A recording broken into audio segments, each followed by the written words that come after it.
Thing that I kind of devote my life to started as tax collecting. I like to think it started with, like, the Old Testament, Epic of Gilgamesh. Hammurabi's Code. Nah, it was just some asshole tax collector.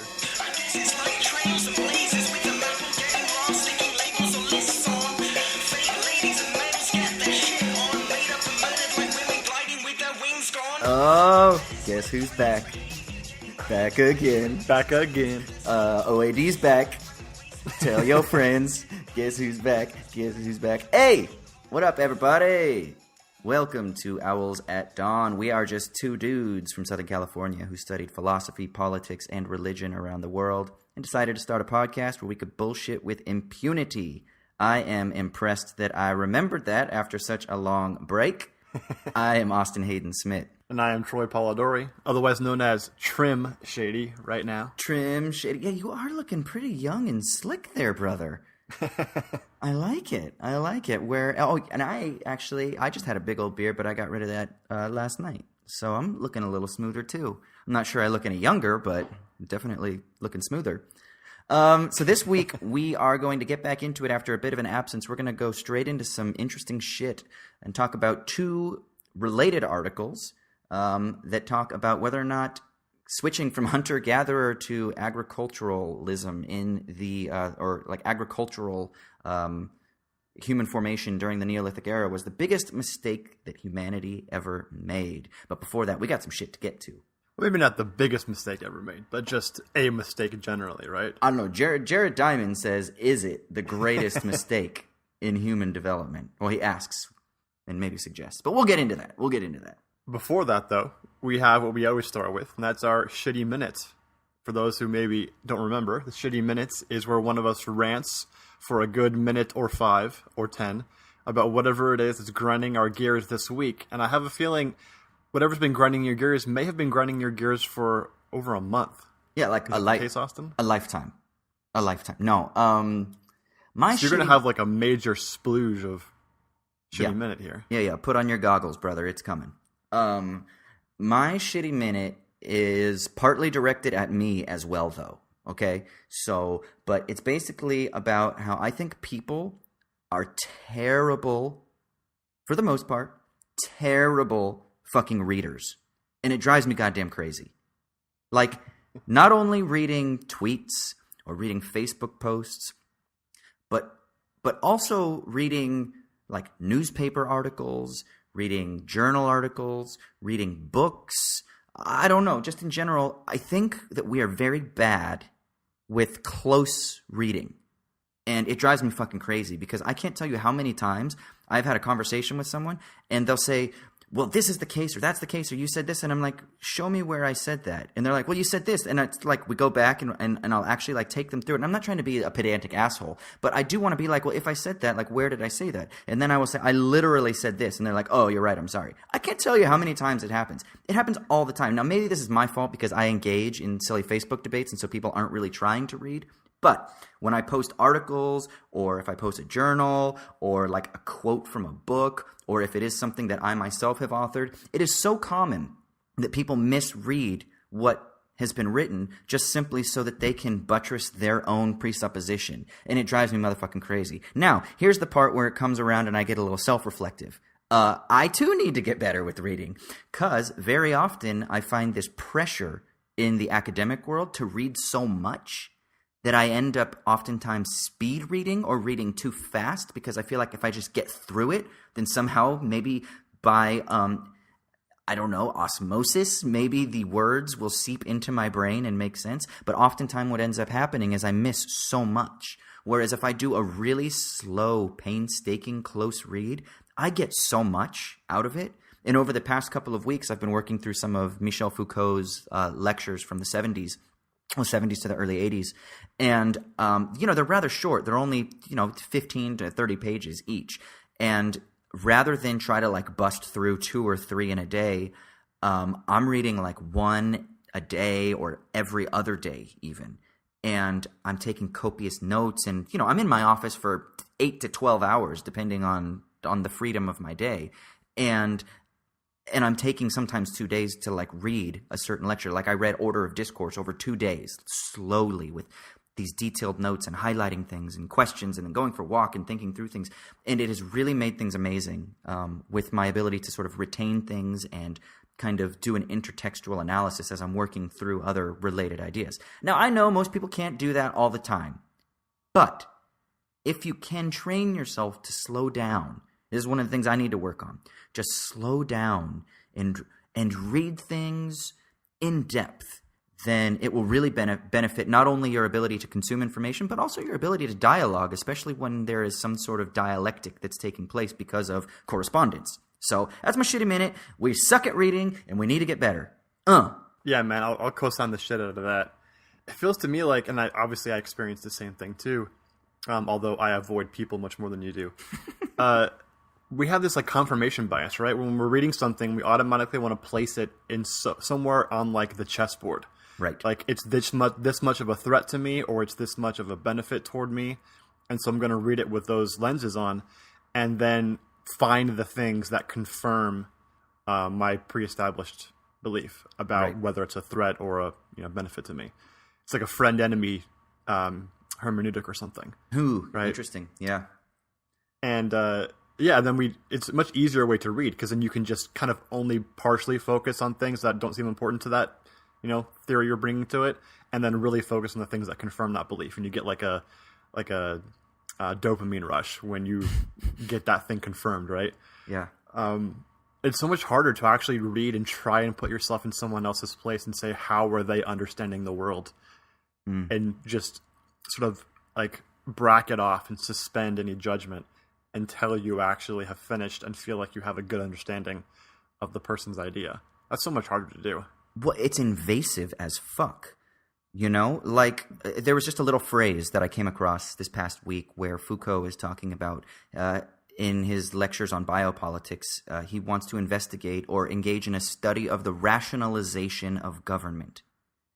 And to try to figure out what he means by rationalization of government requires a lot of unpacking. So you have to understand, how has rationalization been understood in sociology? So what are these sort of intertextual references that he's talking to? And how does rationalization differ from the way that it might be used in the 21st century, which my presuppositions might be more attuned to? And then what does he mean by government? Does he mean the way that we mean it in terms of like formal government, like a nation-state government? Or does he mean it in terms of like a broader sense, like just simply sort of regulating your body, like governing the things that you do? And so it's unpacking all of those things. And when you do that, it actually is really invasive because it actually destroys certain networks that you have kind of prefigured in your own mind. And so it is frightening. And I guess there have been studies that have shown, psychological studies, that show that actually when you actually try to like prove to somebody that they're wrong, or when you counter them with an argument, more often than not what you end up doing is actually just causing them to hunker down into their silo and reconfirm their belief. And I get it, because it is quite invasive, especially if you're the type of person to be more rigid, and if you identify more kind of strongly with certain ideas, if you have more of a kind of dogmatic disposition rather than a sort of more fluid disposition, then it's fucking frightening. So I get it. Even someone like myself who wants to think of himself as being more open, it's still frightening to me, I mean, it's difficult. It is quite difficult. And Foucault's an ally. So imagine if I start reading someone who's not even an ally and they start talking about things, I'll be even more resistant, and there'll be more unpacking and more challenging. So it is fucking tough, man. It's definitely tough. Yeah, I always bring up that statistic that 95% of the time that people come out of arguments more certain of their beliefs than sort of doubting or whatever. But that oftentimes that's presented as a kind of fatalism. Like, we could never change our minds is the idea. And I always tell my students in my critical thinking classes, look, don't take it that way. That's actually a really stupid way of taking that data. Take it as the 5% of the time that it works. What are you doing well then that you're not doing in the 95% of the time? And we talk about, the ethic of arguments. That's a lot, isn't it? Like, actually, if you think about it like that, even though 5% compared to 95 might be small, when the stakes are so high as to challenging your very identity, if 5% can get in there and kind of open up the floodgates a little bit, that's qualitatively quite quite immense. Maybe not quantitatively in terms of the actual, magnitude of the numbers, but qualitatively, there's a lot of efficacy in that. That's the thing, though, right? I mean, the reason why that people come out of things more hunkered down in their silos after arguments is because, like you said, they connect ideas they have to their very identity.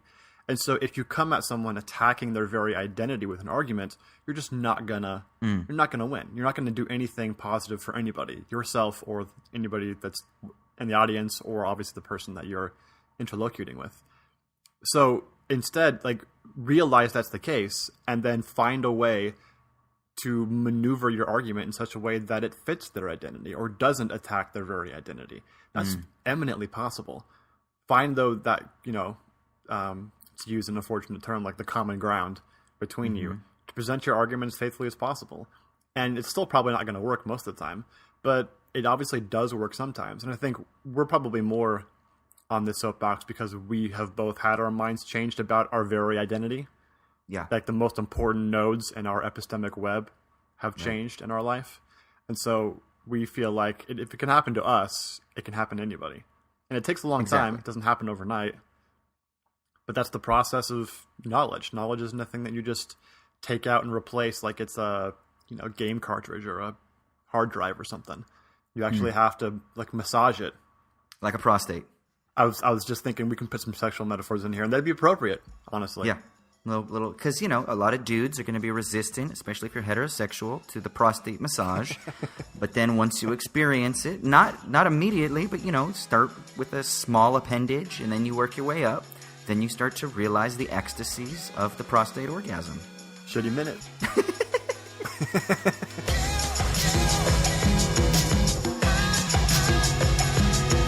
All right. So let's go ahead and get into our main segment for the week. I mean, that's how we do it, right? It goes shitty minute, main segment. I forget the order because it's been a while. But, welcome back, Troy. It's good to see you on the podcast. Yeah, man, I was kind of worried that maybe you had died in a gutter somewhere and I would just never hear from you again. I thought you were the one that died in the gutter. You were the one that got busy. Well, I don't even go outside. How am I going to get inside a gutter? Good point. They also don't have gutters where I live. That is true. You just have fires. Everything all good, by the way? I know there were some crazy fires out there. Yeah, man, it's basically winter right now. Is it? Okay. It's 65 degrees. That's basically winter, right? I know, it's so terrible. I was going to say it's basically spring here. It's 65 degrees. Okay, cool. So what are we going to be talking about this week, Troy? You sent me a few articles, and then I sent you an article, and they happened to overlap. So what is it that we're going to be chatting about? Yeah, pretty interesting that these two articles we're talking about, although they were published almost 20 years apart, I think, they pretty similar, making pretty similar cases. So the first one, the older one you sent me, was by Jared Diamond. It's called "The Worst Mistake in the History of the Human Race" by Discover Magazine. It's published in 1999. And the second article it was actually, I think it was written before then, wasn't it? But then this article was published in 1999. I think it's from the May 1987 issue. Oh, you're right, 1987 issue. So it's almost 30 years before. Yeah, we're talking old. And the second article is more recently, this last week. The New Yorker published "The Case Against Civilization" by John Lanchester. Yeah. Now, Lanchester actually does briefly quote Diamond, too, in the article. Just like... Now, you can tell that he's kind of riffing a little bit of what Diamond said earlier. Yeah. So if I could summarize the argument real quick, and then maybe we can talk about it. So... Since Lanchester's article is a little longer, maybe I'll do that, and you can maybe plug in some of the things that Diamond adds. Okay. If I miss anything. The basic argument, from what I gather, is that Lanchester starts with the idea that, or the sort of historical understanding, traditional understanding that we've usually had, that Neolithic society, so the beginning of agriculture, the beginning of civilization, Mesopotamia, all that stuff that we learn in high school or whatever, is usually understood as we invented agriculture. That was sort of the technological invention. And so now we can settle down in societies. And so we did that, and then we flourished because we had agriculture, and we didn't have to live on the rough land and nomadic lifestyles and move around whenever there were changes in the horticulture and movement of animal groups or whatever, packs. So there was basically a progressive move towards abundance and wealth and happiness, and I think Diamond calls it the progressivist story.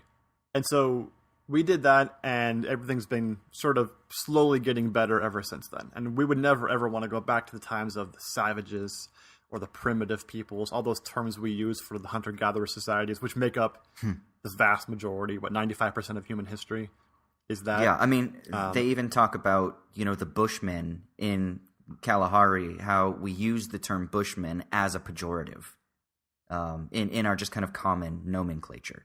Yeah, exactly. And we certainly don't think of that as, even if we have a romantic notion of it, it's a sort of disparaging romantic notion, right? Oh, it's the simplicity of it that I love. Oh, it's the fact that it doesn't have all the amenities of modern culture, right?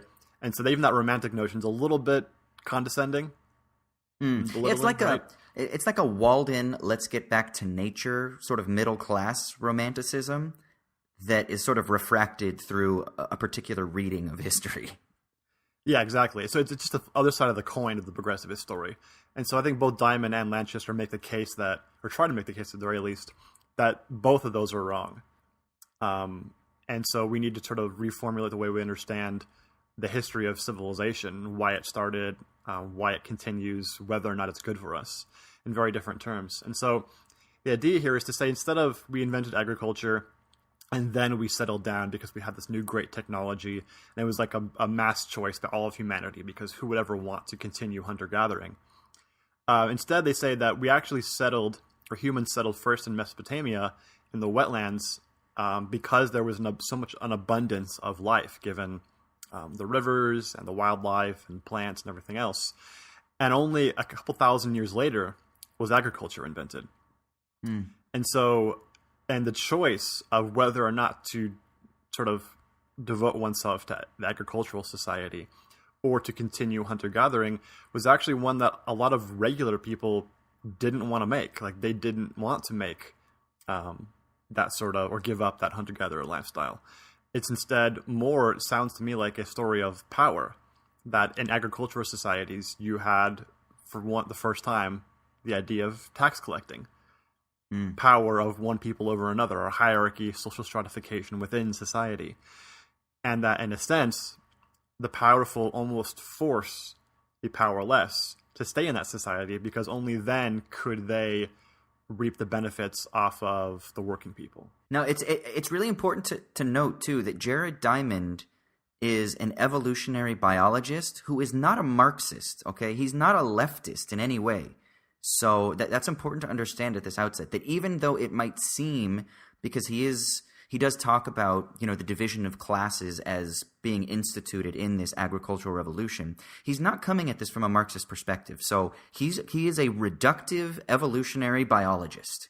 And I mean reductive in the sense that he reduces everything to the sort of dictates of like evolutionary psychology and evolutionary biology. That's his disposition. Yeah, the data behind this, it's not just a theory that's meant to sort of explain or be coherent by itself. It's meant to explain certain data that they have, which is everything from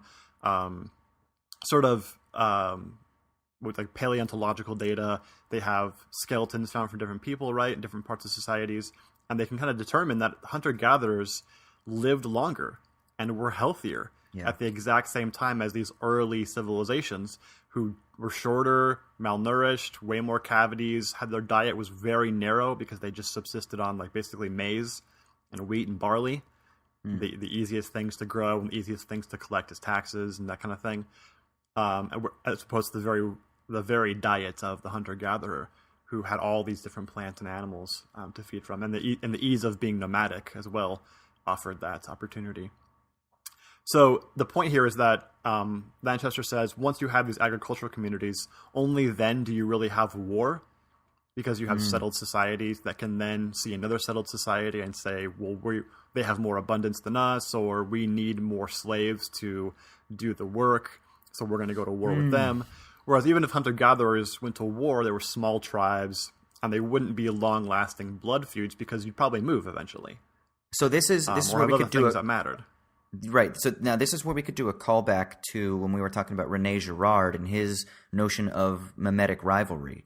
And so, in a sense, the argument here could be made, at least at this point where we are right now, that in the hunter-gatherer societies, because there was not, because scarcity did not condition social life, mimetic rivalry was not necessary. And this is what Girard, and then like even Jean-Paul Sartre, obviously, in his Critique of Dialectical Reason, which my research obviously focuses on quite heavily, what they focus on as being the sort of passive motor of history is this notion of scarcity, is what produces violence and conflict. And that when you have that, Thomas Flynn refers to it as an ontological check. When you have that ontological check, that is what ensures that conflict will be reproduced through the generations. But if you don't have scarcity, if you have a socialism of abundance or a community of abundance, then you don't experience necessarily mimetic rivalry in the way that a lot of, let's say, anthropologists or critical theorists want to argue. Yeah, here's the thing, though, that Lanchester, the point that Lanchester makes, I think is kind of important in relation to that idea of scarcity, is that scarcity is only scarcity in relation to abundance. Right. So he makes the point repeatedly that hunter-gatherer societies don't have abundance. They just get what they need for the week or the month, and then they subsist on that. They never really get more than that because there's no need to. Right. You can't really, because meat spoils and things like that, right? So they don't have any concepts of scarcity and abundance really in the same way we do. Whereas if you live in a civilized society and there is abundance, then how that gets divided up itself productively produces – that's a scarcity. Sorry, that was redundant. It produces scarcity in relationships. So some people get more than others. That's when you have scarcity, right? When there is abundance, but some people don't get it anyway. That's scarcity, right? So yeah, that's basically the point that Diamond and Lanchester make. War, slavery, social stratification, even writing is a product of these civilized societies, because writing is basically just tax collecting and bookkeeping. That kind of freaked me out to think that the thing that I kind of devote my life to, like academics, started as tax collecting. I like to think it started with the Old Testament Epic of Gilgamesh. Hammurabi's Code. No, it was just some asshole tax collector. Yeah, and so the idea they're saying is basically, did we make a huge fucking mistake?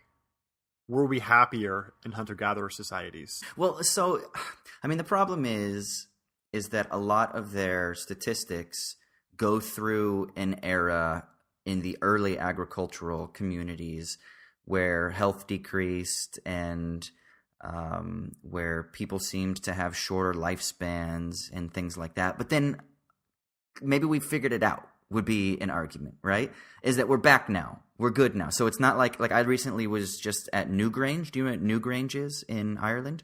I don't think so, no. It is one of the oldest human settlements that exists on the planet. It's like 1,000 years older than the pyramids and 1,000 years older than Stonehenge. It's old as fuck. And there are these, a whole bunch of these, God, I forget what they call them, but they're basically burial sites. And they're these big, huge stone structures. They're these mounds, and you can Google them if you're listening. They're really fucking cool. Google Newgrange. It's Newgrange. And there's a whole bunch of these sites. Newgrange is the biggest and most famous here in Ireland. But they're all over Europe. And they are old as all hell, and they've got etchings inside of them, and it's crazy. But you stand in there, and it's 5,000 years old, and you're like, what the hell? And, I took a tour. My parents were out visiting, and I took a tour, and they said that that the average age was the lifespan was like 27 or 30 years, something like that, like from 27 to like 32 or something like that.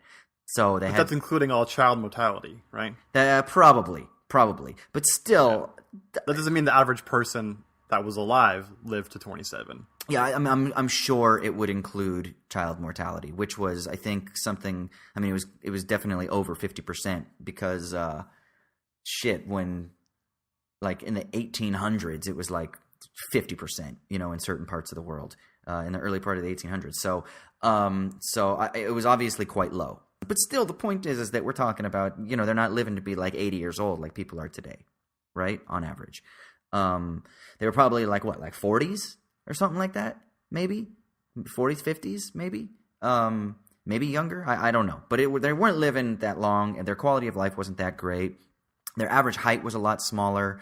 By around 3000 BC, according to Jared Diamond, average height for men was about 5'3", and for women was 5 feet. And when you're walking through these ancient settlements, you can see that because everything's fucking super tiny, like the entryways. You're like, damn, these people were small. So it makes sense that the average height, from what we can understand through what are called like paleopathologists, is that skeletons were very small compared to what they are now. Whereas before that, before the emergence of the kind of Neolithic shift at the end of the Ice Age, I guess average heights, according to Diamond, were 5'9" for men and 5'5" for women. And I think globally that's probably pretty close to what they are now, right? Except in the Scandinavian countries where those motherfuckers are just like 9 feet tall. They're like... And Lithuania, man. Tallest country in the world. Fucking Nephilim, man.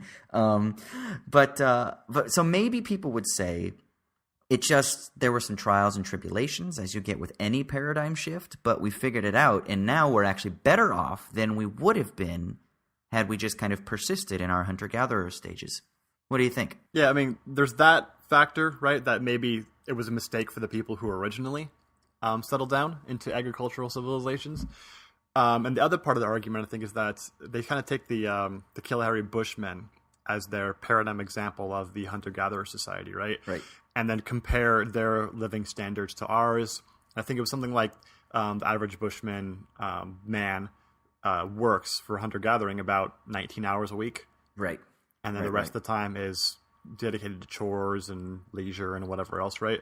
And sure, they don't have the same leisures that we do, but they do have forms of like art and creation and all that. They don't have like giant concert venues where they go see Taylor Swift talk about her past relationships and how it's everybody else's fault but her own. But they do have, leisure time that they could use as they please. And that there's a huge problem with that for me, that argument. One, it's a sample size of one society. They're one like hunter-gatherer group. Right. And it's the one hunter-gatherer group that survived. So there's a huge survivorship bias. Right. Maybe they survived because they were by far the best at that. Mm-hmm. That does not mean that the average or median hunter-gatherer group would have anywhere near the same results. They're just not a sample size you can really use to compare to. And they compare basically, would you rather be a Kalahari Bushman or would you rather be a like Yemeni farmer or something? Well, yeah, okay, I'd rather be a Bushman, but that's comparing, like one of the worst ways of being a human in civilized society, quote unquote, to the only hunter-gatherer group or one of the few hunter-gatherer groups to survive until now. That's not a fair analog. Right. Well, and it's looking at like a Yemeni farmer post colonialization, post the expansion of global capitalism. So the historical conditions are so different that it really is a sort of front-loaded comparison. It is difficult.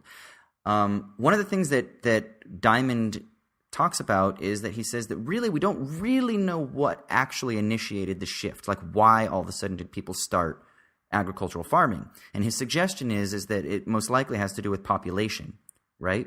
So he kind of introduces a sort of Malthusian argument here, where it's this idea that populations increased, so then subsistence needed to increase, which meant that people were kind of like, shit, man, maybe we can't just live in these hunter-gatherer societies. We have to settle down. The problem then is to try to say, okay, so did we make the biggest mistake ever, with an eye towards then suggesting, oh, we should go back to that, would run into that same sort of issue with population. Okay, so how do you do that with 7 billion people on the planet, right? So to try to then exchange our way of life in 2017 with some sort of better way of life would be obviously a false way of kind of framing the debate. Now, I'm not saying that that's what Diamond is suggesting. He's probably kind of just looking at this more interesting, and I mean that in like the technical sense. Like he's interested in the way that this development took place, and then maybe that there's something we can then glean from this in our 21st century society. I don't think he's saying we need to go back to hunter-gatherer society because there are issues of population. But again, that's something that's important, right? How would you live globally as a hunter-gatherer global community, or even large pockets of hunter-gatherer society within a larger global community if there are 7 billion people on the planet? Yeah, I think that's exactly right. The problem is if you think of it as, well, let's exchange civilized society for the hunter-gatherer mythos, that's still that romantic coin flip, right? As if that's just better because Right. it's inherently more in tune with nature or whatever, right? That's just not accurate. Rather, it's to break the progressivist myth that we've sort of conquered all of our natural foes, right? We've subdued nature and we now live like the perfect life. The end of history has occurred in Francis Fukuyama's terms, right? We've kind of figured out how to live as a society for once and for all. Instead to say, and Manchester brings up John Maynard Keynes' 1930 essay about the economic possibilities for our grandchildren, whatever it's called. Yeah. You know the essay. It's a very famous essay. We all know it. Yeah. Where Keynes says basically in 1930 that, by the time the year 2000 hits, the biggest problem in society is going to be, what do we do with all our free time? Right. Because we'll have solved basically the problem of work. Everyone will have very minimal work and we'll have so much leisure time. We'll need to have a cultural discussion about how to use all of it. And one thing Keynes says that I love is he says at that point, because of the abundance of leisure and the lack of work that is needed for society to function, the idea of accumulating wealth for its own sake will finally be seen as the pathology that it is. Because you just don't need to do that. It's just stupid. It's a mental pathology at that point. And then you think about him saying that almost 100 years ago, and like, man, we haven't even gone an inch closer to that. We've gone maybe the other way. Gone worse. Yeah. We work longer hours. We're working longer hours. We're producing more. Wealth accumulation is greater now, at least in terms of stratification, than it ever has been, and in actual real terms as well. So, yeah, no, we have not listened to the economic possibilities that Keynes mused about. Yeah, and so I think, and tell me what you think of this. This is kind of my thesis on this whole thing, is this whole comparison, this analog between hunter-gatherer societies and ours, isn't to say we should give up on society, or society was a mistake, or civilization's a mistake, or some romantic notion of we're going to go and join the Bushmen and then find ourselves via our spirit animal or whatever in the forests. But instead to say, look, the idea that we've been progressing for the last 10,000 years and we will continue progressing no matter what happens is a myth. It's a myth that drives basically people into doing things they don't want to do, like working themselves to the bone for other people to make money off of. And instead to say, we absolutely have the tools to have a more equal society with more leisure than even the Bushmen have. Right? If they can work 19 hours a week and get enough to survive and have leisure time and live comfortably, how much do we really have to do to have a functional society that's more equal? Definitely less than that, at the very least, right? Given all the infrastructure and technology we have in comparison to Bushmen. So if we have all these tools, really it means civilization promises a lot more than it's delivering right now. The idea of civilization promises more than it's currently delivering. And so we should probably think about making it deliver more on that promise. Right, because I think a proper rejoinder to maybe a more sort of democratic liberal response or progressive liberal response that would try to say, yeah, but everything's gotten better because of society. We live longer, and we've got double glazed windows in our houses, and we've got toasters and shit like that. The response would be, okay, so maybe we've figured out a way to increase our life expectancy and to overcome many of the health problems that the early agricultural communities faced. We've also seen a rapid increase in what we might, I don't know what we would call them, but let's call them like maybe post-industrial or information age problems, like depression and anxiety. Suicide rates are through the roof, especially among certain sectors and certain demographics. So there's also a sense in which civilization, as you say, is promising too much, and that promise is causing certain types of, would you call them luxury anxieties? Or I don't even know what we would call them, sort of like late capitalist maladies. And those are things that maybe there can be some sort of sense where we can synthesize the advantages of advanced technology with some of the lessons that we can learn from the leisure lives and maybe the communal lives of hunter-gatherer communities. And those are things I don't think that they're at odds with one another. And I think that we can learn from that. And I think actually, in a sense, to be a communist is sort of to be committed to that. And the really broad scope, yeah. Right. Yeah, I mean, it just kind of hit me. There's an analog between the abundance scarcity binary we were talking about earlier and this promise of civilization in a broad scope. So if scarcity only exists in relation to an abundance that's not equally distributed, then the same way, because the very idea of civilization promises abundance and leisure and comfortability and long, happy lives, when it doesn't deliver that, only then do you have the current maladies we have of anxiety and depression and strife and everything else, because we think civilization promises so much more and we're not getting it. That gap is what creates our current maladies. In the same way, the gap between abundance promised by an early civilization and the lack of the sort of abundance being distributed properly produces this feeling of scarcity and then the strife of mimetic rivalry and whatever comes from that. It's the very fact that we think we deserve better as a society, but then we don't get it. That creates this hopelessness. This is very similar to that Freudian idea of the more innocent you are, the guiltier you are. And it's this idea that the more obedient you are, the more you feed that idea of civilization, the big, huge super ego of civilization, or the big other, right? The more you feed that, the larger and more potent it becomes. And the more pious you are towards that, that means the more committed you are to the promises that it's supposed to deliver on. But maybe the promises that it's supposed to deliver on aren't actual. And so that's where that kind of paradox comes from.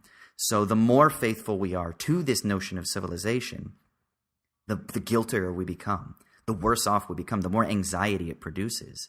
And so then what that means then, I mean, maybe Zizek would argue, or like the Deleuzian argument would be, is what we need is transgression. So how do you transgress in order to release the sort of flows of jouissance that would kind of deconstruct that piety or that fidelity to that image that would allow us to then not have to deal with the anxieties that such piety would produce? I don't know. You're the Deleuze guy. You tell me. I don't know. Maybe this is maybe where my research is kind of shifting now with looking into Foucault and in this idea of transgression. Maybe there is something about transgressive concern for the self. You know, the more that we do transgress those nodes within the symbolic order. So if civilization is like the big totality, right? Like imagine a big circle. That's civilization. Within that totality is like a complex network. Just picture like this web, right? Like a spider web with like little nodes connecting all of these various ways. But then each node itself is like an infinite complex of other webs, right? So it's this all the way down. There's like this fractal sense. All the way down, it's just networks made up of networks within this totality that is civilization. But the idea of civilization itself is a static totality. Sartre would call it an analogon of the imagination. So it is itself an imagined static projection or construction. And rather than being so beholden to that fixed idea, whether as it being some sort of future totality that we need to realize, or maybe some sort of past totality that we need to reclaim, this idea of totalization itself, this idea of the totality of civilization itself, maybe that is something as an idea, as a totality that we need to kind of move away from. So you get people like Marcus Gabriel who would argue that there is no such thing as the world, for example, in this idea. And he has a complex reason for arguing this, but he and another guy that I actually just spent a week with in Italy named Sergei Prozorov would also argue that there is no such thing as the totality of totalities. So this idea of civilization itself as the sort of totality, this totalized image itself, is something that needs to be sort of rejected. And they have complex sort of technical reasons for arguing that. If you're interested, check out their work, especially Prozorov's work. It's called what is it called? Void Universalism. It's a two-volume book, Void Universalism. And I can't remember what the subtitle is for each of them, but one of them is the second one's about political subjectivity, and the first one's about like political ontology, I think. But it's this idea of if you can reject that, then that sort of opens up a space for genuine experimentation and creativity, because then the sort of symbolic order that are the parts to the whole aren't fixed within a closed totality, but rather there's a sort of co-imbrication as they infuse one another, if that makes sense. And I'm not exactly sure what that means practically, but I think I have an inclination that sort of Foucault's work on like the sort of technologies of the self, the care for the self, sort of experimenting and challenging what you are and challenging these ideas that you hold on to so tightly and challenging the small notions as your identity, your role as a tech person, your identity with your race or your ethnicity or whatever, that those things themselves ought to be open to deconstruction, and that insofar as they are conditioned by that larger totality of civilization, if we can sort of unpack those sort of micro nodes, that will sort of help to unravel or open up, if you will, that larger totality or that larger node, the node of nodes of civilization itself. And that maybe there's a way that we can experiment by doing that, but it can maybe start with this sort of a sort of self-referential criticism of the ideas, of the identities and the places that we assume and that we live within our micro context. Does that make sense? I mean, is the basic lesson just civilization currently is as it is because of contingent factors? And we shouldn't assume that we ended up here through like a teleological story, that we were only ever going to end up here in our current context. And so if it's the case that we ended up here for contingent reasons, those things can be changed and we can have a different society. There is no capital C civilization. Yeah, absolutely. I mean, 100%. There is no capital C civilization. But then I guess my wonder would be, so then is just acknowledging that sufficient to the transformation of it? I actually think that actually does a lot of work. By acknowledging that, by recognizing that there is a contingency to all of the institutions and the practical ensembles that currently make up capital C civilization, by recognizing that, the capital C civilization actually becomes a small c civilization. So that actually is a huge shift, if you can admit that, because the implications of that are far-reaching. So then the question is, okay, so how do we embody that and how do we live that? Yeah, but I mean, the first step clearly is naming the gap, right? In the same way, when you name the gap that, hey, scarcity isn't a natural phenomenon, but is in fact artificially constructed through the stratification of the abundance that we have, when you name that gap, all of a sudden it appears unjust, right? The same way, if we name the gap and say that our current problems are in large part sort of the products of choices made by human individuals and institutions controlled by human individuals, and those things are all contingent factors, then we can change those choices and find ways to try and get rid of those problems. Like, it just naming that gap makes the path a lot more clear. Obviously, making those changes is a political move for the most part. So that's extremely difficult. But at the current point, it seems like you can't even name that gap. You can't even point it out. It's just, this is just the way things are. Yeah. It's really, I think actually you would be really interested in Prozorov's work, because Prozorov actually wants to try to argue that there is no such thing as international relations, because the international, or the idea of global international relations, is itself a sort of inconsistency, because there is no such thing as the global or the world. And so then what he does is he develops, through Badiou, he develops an ontological, a critical ontological analysis that allows him to ground political activity as being a project of distancing or removal from what he calls like the phenomenological, the transcendental phenomenological coordinates of the world, or of any world, of any given world, right? And those would be your relations. So the relations that make up any identity within a given world or within a given context, let's say. And so then he wants to develop a sort of foundation based on what he says is the ontological ground, which he then ultimately, through his complex argument, gets to, which is the void. And what is common about the void, through sort of Badiou, is what is common about the void is that in the void, and so this is why the title of his seminar was actually From the World to the Void and Back, I think, because it's this idea of kind of like destroying the phenomenological transcendental coordinates of the world, going down into the void, And then when you're down into the void, you recognize what is common about all life or all existence, or what is common about the void, and then kind of going back into it and recognizing the ontological foundations of the world that can be constructed from learning within that are that when you do that, you recognize that before the void, or in relation to the void, or in the void, everything is equal because everything is void, but there is an equal grounding. There is no hierarchy. I'm sorry, no. Everything is equal. There is no restriction because there is no symbolic order, so there is no restriction, so there's absolute freedom. So you have equality and freedom because there's no hierarchy, so equality and freedom, and you have community. And the reason you have community is because everybody is shared in this same ontological condition. And so those are principles that then you can then use to kind of recognize what politics is. Now, he doesn't then say that you can build a political program from that, because for him, political is always subtractive. So it's kind of strange because it's not like you build then communities, but rather what you do is you recognize points within the transcendental coordinates of the world, or of any given world, that don't exhibit those three conditions of equality, of community, and of freedom. And then that's what opens up the space for sort of subtractive, radical political activity. Now, I don't know that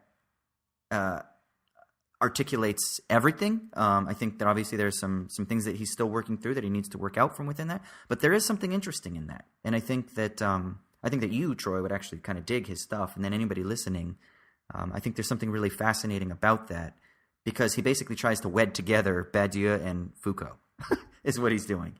And so it was really quite interesting. Well, that sounds very interesting, but I don't do continental philosophy anymore, dude. I'm an analytic philosopher now. What happened? I only read Jerry Fodor and Peter Singer. That's all I do what's now. going on, dude? Hey, I want to have a broad swath. I want to read stuff by people that I would never, ever want to have a beer with. And then, maybe later I'll come back to the people who actually like good music. Deal. I'm with you. I will say this. So in closing, there was a time that I actually got really into John Zerzan. Did you ever read John Zerzan? I never even heard that name, I don't think. So he is an anarcho-communist. And, I'm sorry, he is an anarcho-primitivist. And those people. One of his arguments was that civilization and the development of language is kind of where he would source the beginnings, if you will, of technological and societal oppression. So he actually talks about how civilization is essentially oppressive. And I went through a phase when I was doing my master's degree where I kind of got really into this idea because, I got a little bit of that sort of romantic bohemian hobo thing going on. And you say that as you're drinking your coffee, guarded by police, walking on your paved streets and sidewalks. My coffee mug has a mustache on it. Like, that just shows you how douchey I am. But yeah, exactly. I do love going to the cinema and whatnot. I love my comforts of civilization, and when I can go hiking in the mountains on the weekends, even better. The mountains that are protected by as natural reserves. Exactly. So there is something interesting for people out there that want to kind of like look into this, because there are people who do believe that we ought to try to kind of. It's not going back, because they would never say go back, because they recognize the sort of fallacy of the sort of nostalgic image. But it's a way that we can reclaim certain tendencies that have been distorted, or recognize, if you will, the way that civilization has constructed certain essential formal elements of oppression, and then try to build communities through that, outside of that skirt the problems of civilizational oppression. So I don't know that it works, but there is something interesting in it. They talk about how all technology is essentially to serve the sort of the mode of production of capitalism, and so it speeds up oppression, and so there's some interesting stuff going on there that they're trying to work on. But yeah, if you're interested, the anarcho-primitivists. I don't buy it all, but I'll listen. As we talked about in our shitty minute, I will let my own sensibilities be invaded. Yeah, no, I'm being snarky about it, but I think, as long as we take it as rejecting some nostalgic image of some pure society that never existed, and instead say, hey, what can we learn from radically different modes of societal construction? That's absolutely what we should do. That's exactly what I think we're doing right now by talking about how we can think about our own civilization differently. That's something we should always do. Absolutely. Yeah, and undertaking a genealogical analysis of the emergence of civilization is useful for understanding the ways in which human community has chosen particular paths. And I don't want to say it as though it was like people in a boardroom were like, we're going to go this way, but how certain paths were decided upon that then restricted what the next step would be, right? So once the door was opened and you walked through that door, it sort of closes behind you, right? You can't ever go back. And so once the shift was initiated, it completely changed, if you will, the network of possibilities. And so it is interesting to sort of trace, if you will, the ways in which those historical sequences or those historical shifts, the ways in which they were carried out and under what conditions and what effects did that lead to, and how were things different before and during and through and after. And I think that it gives us a much fuller picture of the human predicament. Which then means that if we can have a sort of more rigorous analysis, then maybe we can kind of understand our own predicaments in the present better. Yeah, I mean, the important part to keep in mind is that all those big civilizational shifts, from hunter-gatherer to agricultural communities, through different economic systems and so on and so forth, are not naturally determined. They are constituted entirely by micro choices of individuals. No one single choice makes those things occur, but all the choices put together are what are constitutively determining the big ones, the big shifts. So if we keep that in mind, then we can do an analysis and try and figure out how that happened, why it happened, and maybe what we can learn from it as far as what we do in the future. Yeah, and the choices aren't just pure voluntaristic choices that were made in a vacuum either. They were made in a dialectical relation with material conditions that constrained and that determined certain choices too. So it isn't like we're saying, we just can choose whatever path we want. There are obviously material exigencies that present themselves to us that predetermine, if you will, our freedom. I don't believe in material exigencies. I think we can subsist entirely on the Geist. Go away. Go read your Robert Pippin. Go read your Robert Pippin and stop.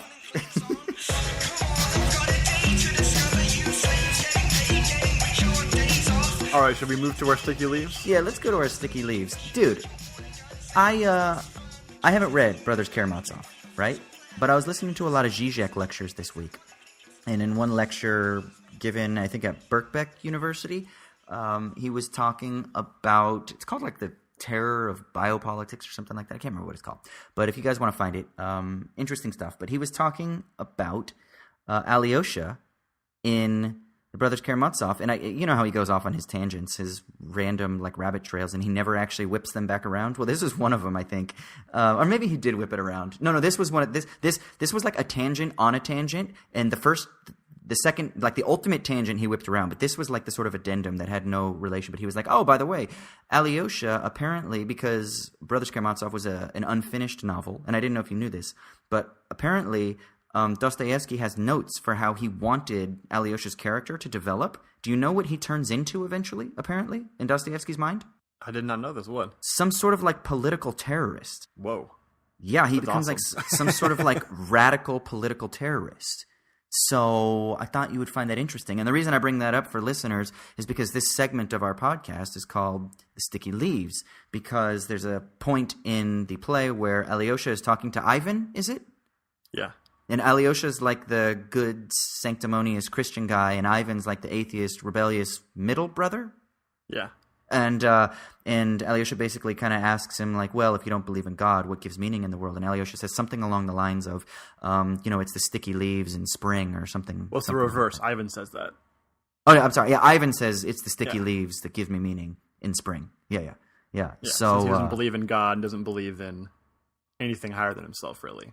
Yeah. So what it is it's just, and he talks about that. It's that feeling that you get, right? It's that feeling of just life sort of being lived. So we call this segment the Sticky Leaves because it's about what gives us meaning in a meaningless because we believe void. in nothing.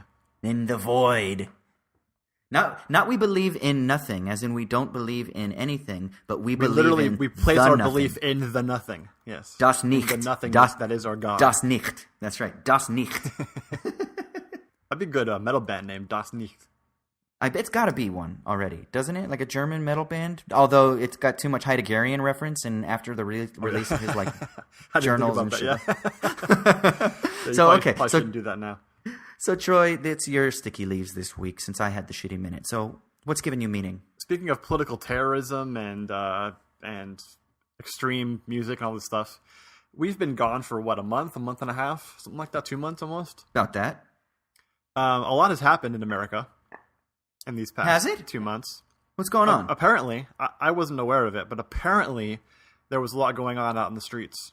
Apparently Nazism is back like it was 100 years ago. Have we not been on since that shit went down?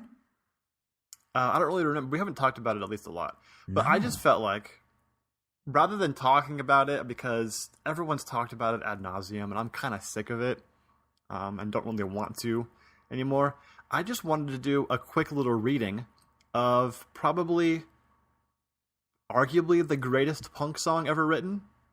Arguably.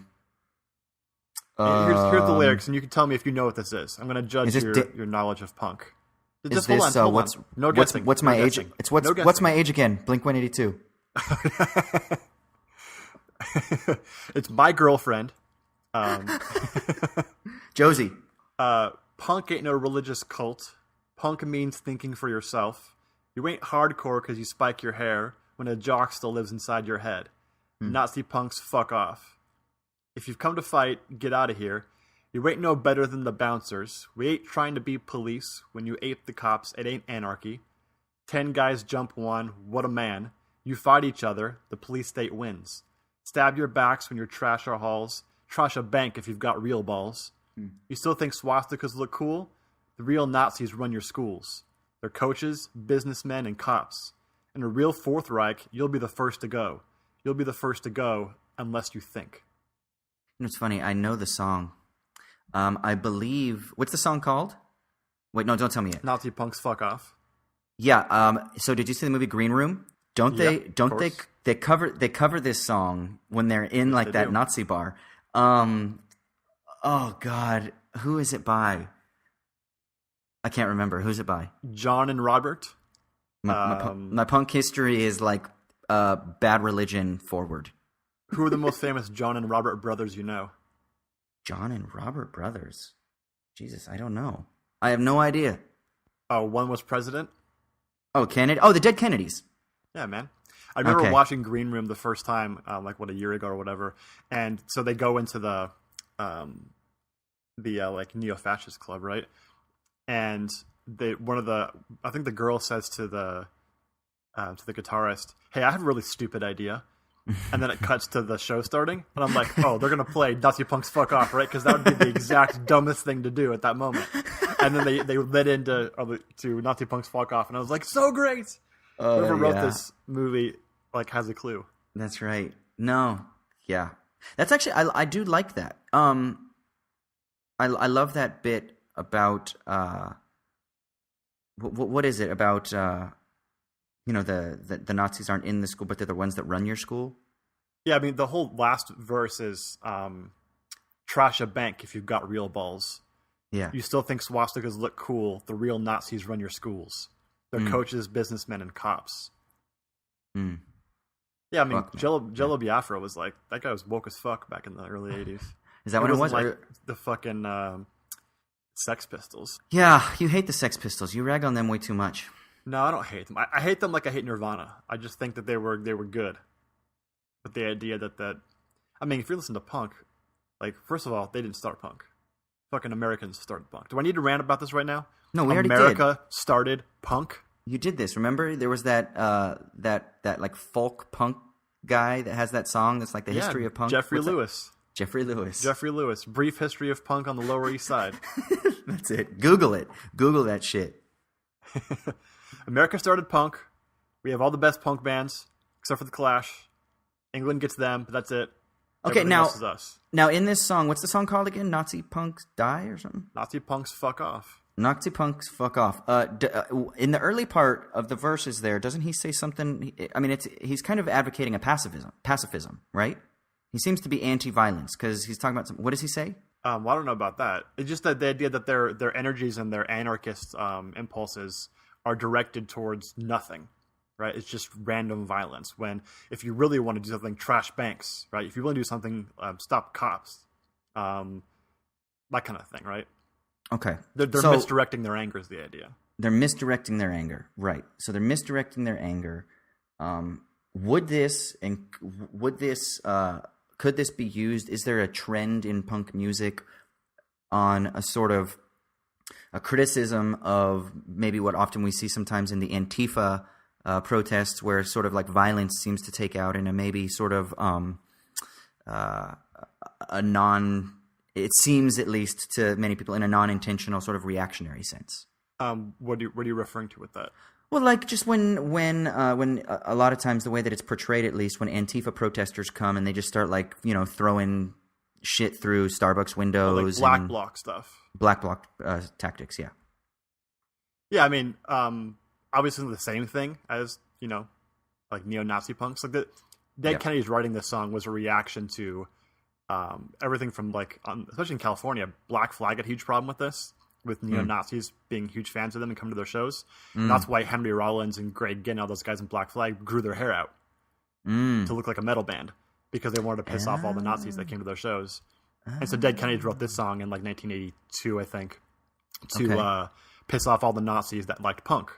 And so, you know, that whole thing is kind of the historical context of it, right? But yeah, you could certainly use the same thing to say, you know, black bloc tactics at times, at the very least, even if you're in favor of, you know, Antifa and other areas, they certainly don't seem to have much of a methodology to what they're doing at times. And so I think the basic point here is saying, hey, like, have a point. Know why you're doing what you're doing. Destroying stuff for its own sake doesn't necessarily do anything. If your whole point is just to make a symbolic point or just to, like, use the energy and frustration you've built up through being oppressed, then you're not really any better than the jocks. That's kind of what Jello says in the song, right? A jock still lives inside your head. Yeah, that's the bit I was curious about. That jock that's still inside the head. Would that same jock logic, is that applicable to certain... But then what I wonder is there not a sort of formal dispositional intent in any sort of Antifa tactic, even if it's like picking up a rock and throwing it through a Starbucks window? Is that not also kind of formally, because of their disposition... their a priori disposition, is that not a sort of formal rejection of certain structures that, and that would be their argument, right? Is that they're responding to violence. Yeah, I mean, and that accomplishes, like, I don't understand what the fuck that's supposed to accomplish. That seems no different than going to a show and wrecking shit because this is a capitalist establishment or whatever. I mean, like, what the fuck, who cares about that? The real Nazis run your schools, they're coaches, businessmen, and cops. Like, look for positions of power in society. And then try to dismantle those if you really want to be an anarchist or whatever the fuck you think you are. Obviously, back then, the sort of, you know, neo-Nazis in the early 80s and sort of anarchism were a lot more closely aligned than they probably are today. Neo-Nazis of today are like, I mean, they're definitely not anarchists, right? They want their own ethno-state. Yeah, they're fucking socialists, man. Some of them are. Yeah, like Richard Spencer and them, they're like, you know, they're all about like Oswald Spengler and shit. They want to kind of, they are socialists, ethno-socialists, in a weird way. Yeah. Ethno-socialists, yeah. It's interesting. So Sartre, he has this lecture that he gave in Rome in 1961 that's in English translated as "What is Subjectivity?" And he talks about a friend of his that was a part of, and I can't remember if it's Grabouge or it's not Garbouge. I think it's Grabouge in the French. And basically, like, loosely translates Grabouge. Well, this is the reason that he's talking about it, is because he's talking about when they were trying to come up with the name for Le Temps Moderne, the journal that they were going to start, the magazine that they were going to start. One of their friends came up with this idea, Grabouge, and the reason was that it means anarchist violence. like loosely translated as like anarchistic violence. And Sartre was, and the rest of the people were like, they love this guy. He was part of like the surrealist movement in the 50s and stuff, in the 40s and 50s.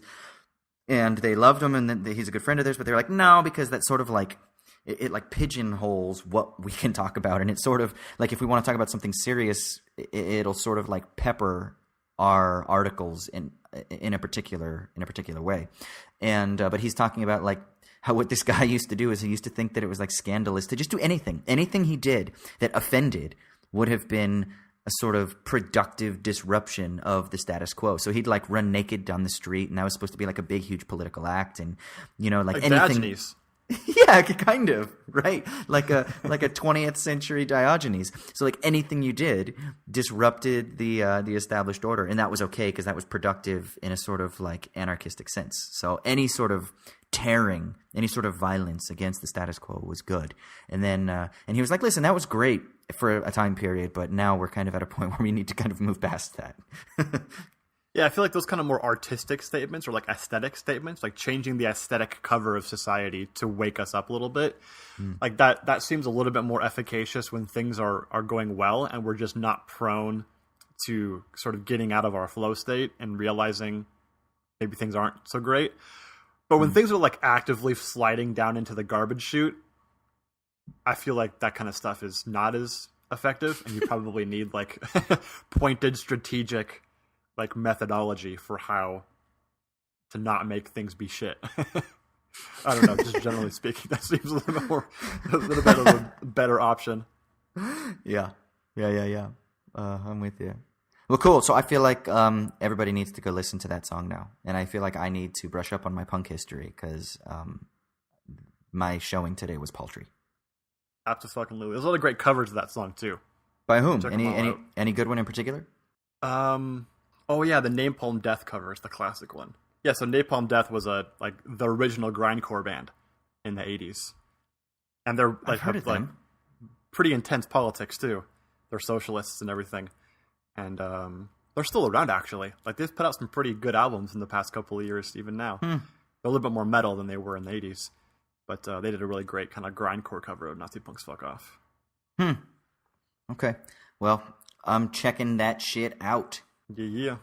Yeah, okay, so normally we would do a bullshitting segment right now, but we've already gone like an hour and 10 minutes. It's been a while, and to be frank, we really didn't prepare for a bullshitting segment. We wanted to ease ourselves back in to this podcast, so we'll pretend like it was intentional.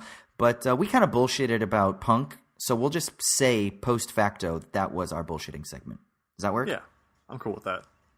I mean, that's who can tell like us the not height of to? bullshitting. We are the owners of this podcast. Fuck everybody else. That's right. And what is more, we aren't going to be able to bring you a This Week in Hip Hop this week. Things are just crazy. We got people all over the world. People are starting back with school terms and teaching and research things. And Michael is up to his eyeballs in his writing and performing and stuff like that. So we don't have a This Week in Hip Hop this week either. But next week, we will be back to normal with regular scheduled programming. So I guess we're just going to be out for this week. Das Vidania, Amerikanski.